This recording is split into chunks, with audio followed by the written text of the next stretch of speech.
Hey everyone, and welcome back. Hey YouTube, thanks everyone for joining us again. We are here today joined by astrologers David Fisher and Matt Nolan.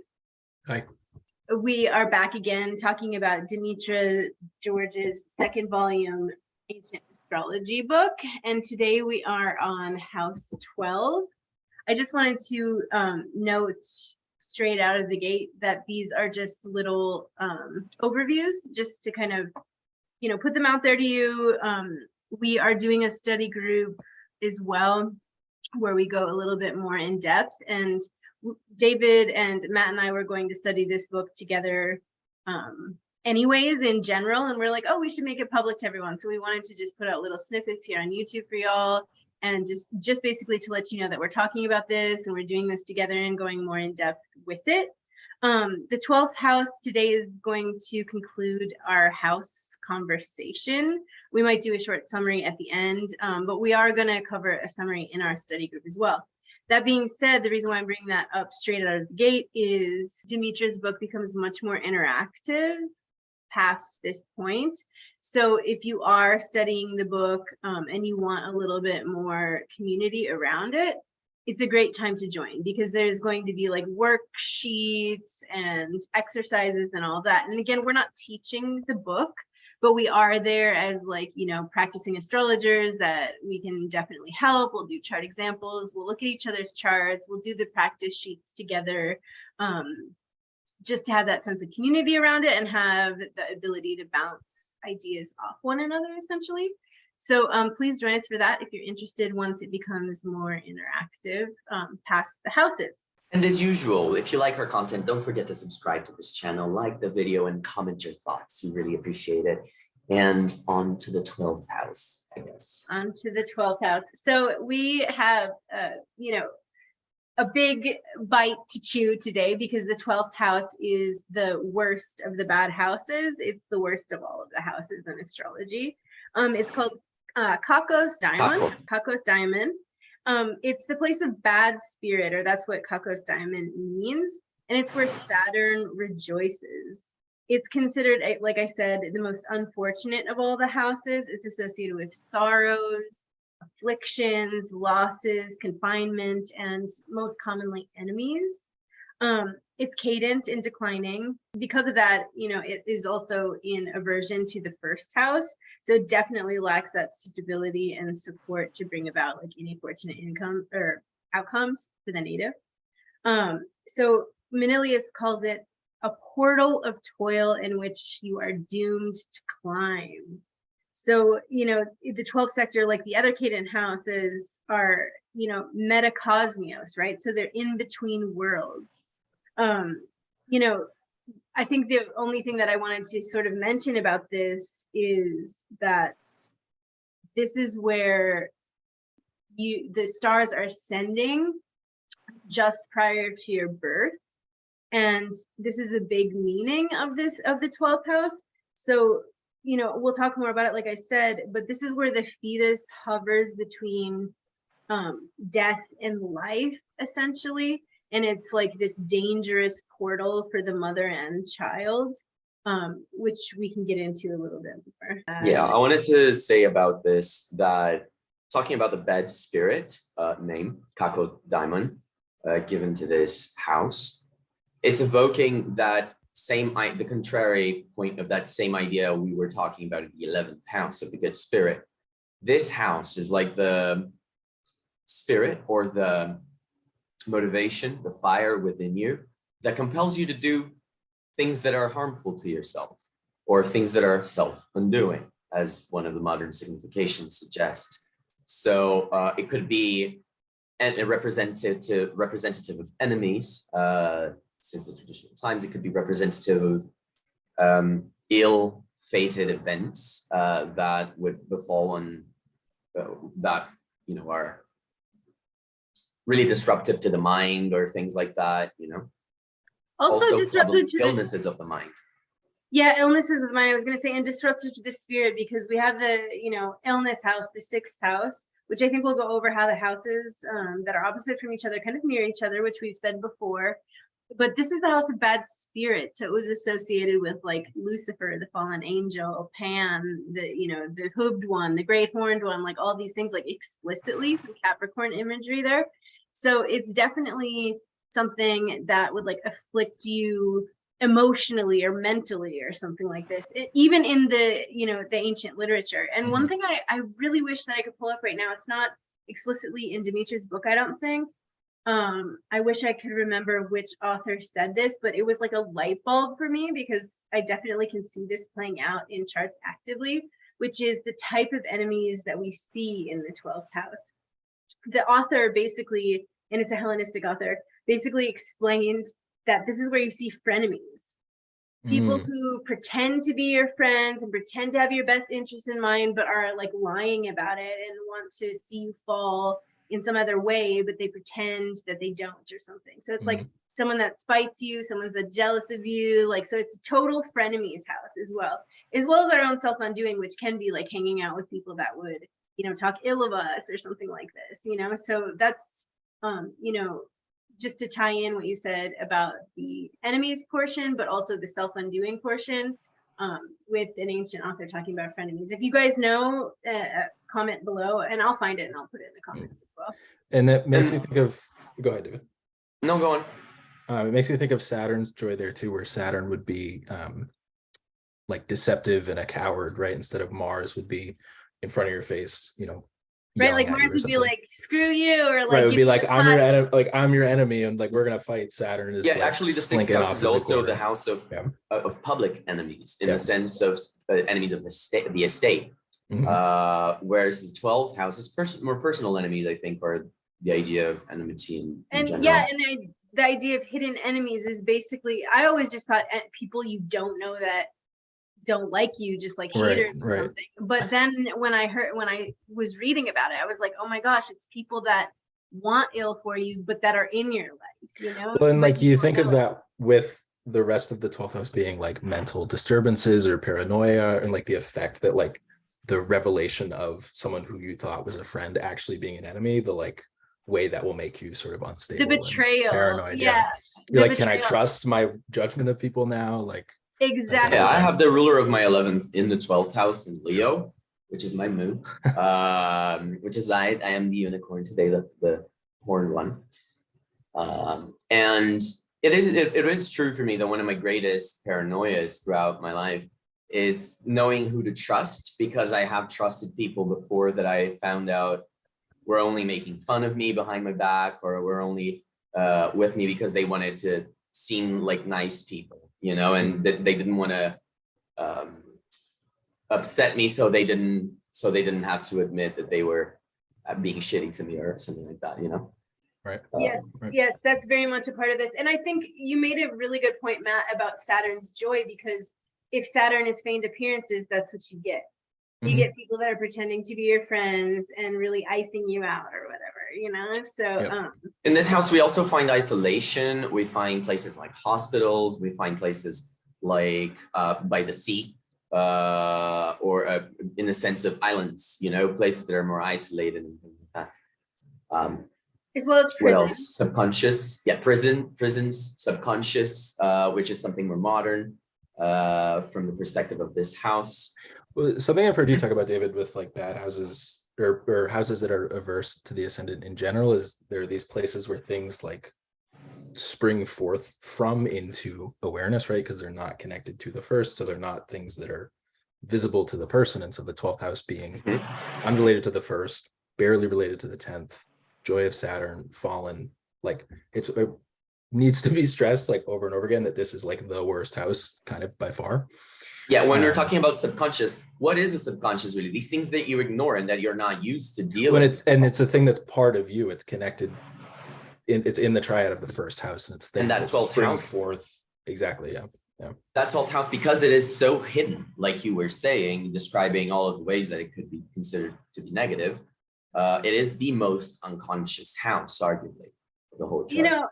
It's interesting. I've always had, especially when I was first learning about the 12th house, I was like, why is that moment like right before birth, or like you've just been born and now you have to enter directly into the 12th house, and just like how that didn't seem like it made intuitive sense at first. But if you think about, and now we could probably talk about the Hellenistic astrologer Vittorius talking about the description of the mother's laboring process with the child.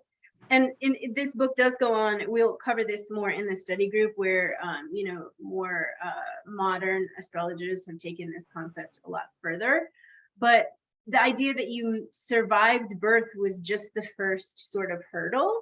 And if you think of like all of our adult traumas are like birth-based traumas or childhood traumas, or like just how traumatic it is to like kind of come into a body and have to realize all these harsh things about the world. It's this like crazy constricting experience, right, that we all start life with.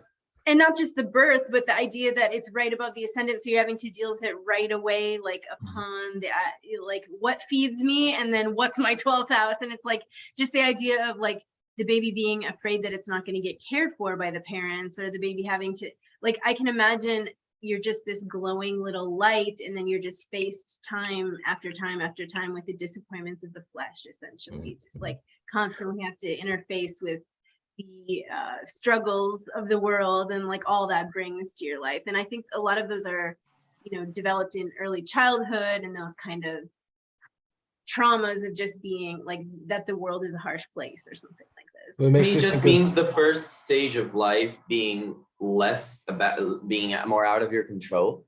It's like you're just born, yay, I'm here, this is me, made a statement, came into life. Now what? Now I have to like learn how to human.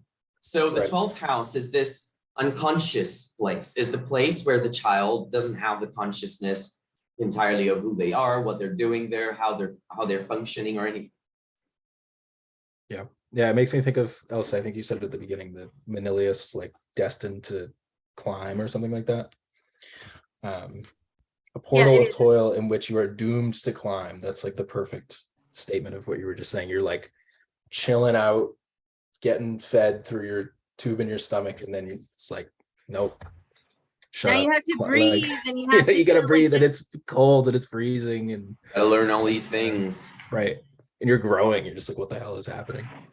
And also, like, even in the most nurturing of households, with both parents being completely ready and accepting and happy to have a child, there's still obvious traumas to just being in this harsh world.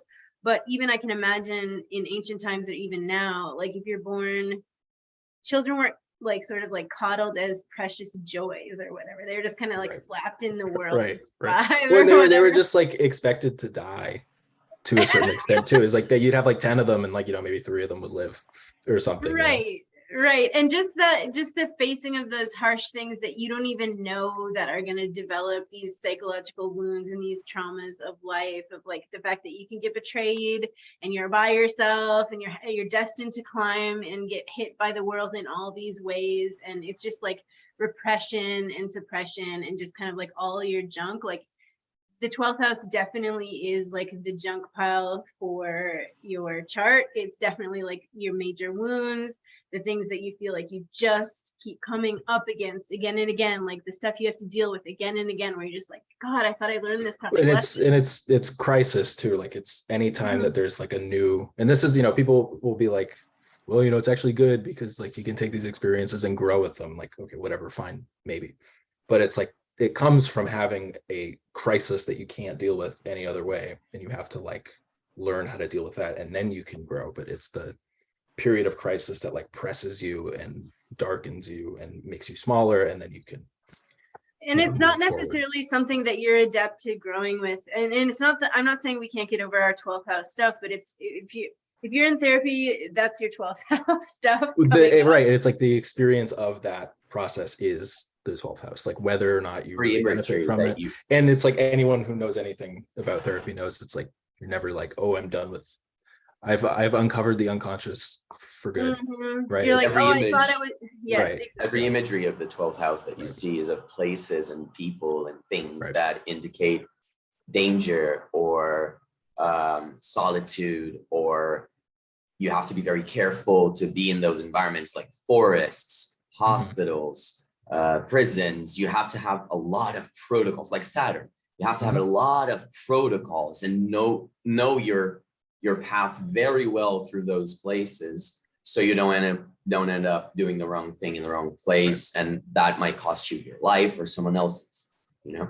It absolutely is dangerous, and I don't want to go too far astray from the book, which I told myself that I wasn't going to do, but also like addictions you can find here. So it's just like the things that you don't want to be battling with, but are like, do you have to go to prison to learn the lesson? Well, you wouldn't have had to, but you did. And now like you can go to prison and be there for however long and maybe make something good out of it, like if you want, but most of the time the statistics are is that we don't necessarily and it's like that. You know, the fact is, even if you do, you went to prison, like, you know, you're still in the 12th house, you know. Yeah. And so, you know, this is definitely the most difficult house, and we're going to get into how like some of the modern psychology like mirrors that of the ancients in a good way. Like, you know, when we're talking about memories and complexes and all these things, it's definitely, I think, not extremely far off from what the Hellenistic authors said, but I think to sort of bring it back in, the Hellenistic through modern periods, Demetra is saying that the 12th house is like definitely enemies. So you can count on that. It was a bringer of the bad spirit. It was a bringer of misfortune. It led you astray into temptation, wrongdoing, and harm, which is essentially, you know, what David was just saying as well. And then I guess we could just cover the fact that we see wild beasts here, or quadrupeds. Like, let's, you know, I know a lot of moderns will say, you know, that we've got like small animals in the 6th and like larger animals in the 12th house, but this was referring mostly to wild beasts because they could kill you and they were extremely dangerous. You know? Right. Yeah. And I think the 6th would be more like livestock or work animals or something like that. Yeah, and she does say, though, that large 4-footed animals were used as beasts of burden, which you can also find here. So you're thinking like oxen that does the plowing and stuff, which also that does make sense. And I guess you could put horses in here. A lot of people, you know, talk about where we put the horses, where we put the oxen. It's the 12th. Traditionally, it is the 12th, and it's beasts of burden, which makes sense because of Saturn, right? So you've got Saturn, the laborer, Saturn, the agriculturalist, right? So it's like beasts that have to do like hard labor for us, essentially. And so they're sort of living that 12th house life of being in prison to work hard and constantly toil type of vibe. So that being said, thank you so much for joining us for the 12th house. I know this is going to come out around the solstice and the holidays. So wishing you all blessings at your 12th house endeavors during the holidays. I know it can be kind of a 12th housey time for everyone, but I do hope you're having a blessed year and a blessed holiday time. Join us. Our next meeting will be this following Wednesday, the last Wednesday of every month is, and follow us on the platforms. David, where can people find you? First Place Astrology. Sorry, my voice is horrible. In the First Place Astrology.com. That's my website. You can also find me on that same name on Instagram and Facebook. Awesome. And Matt? So I have the Astrologers Encyclopedia on YouTube, and the same thing on Twitter. It's at @the_Astropedia. Awesome. And you can find my information and get a hold of me on the About section of this page on the Hellenistic Astrology page. We are also Hellenistic Astrology on Instagram, and we have the Hellenistic Astrology handle over on Patreon if you want to join us for the study group. We have a bunch of really awesome people in there. It's a very, very fun little group that we've put together. And like diverse types of astrologers too. It's not just traditional weirdos. Like us. Like us. Come, because there's cooler people than us in the group. Okay, so that being said, thank you all again so much, and we will see you next time for part 8, which we will start talking a little bit more about interpreting the 12 houses in the topics of life. So again, thank you, Demetra. Go out and get her book, and blessed holidays, everyone.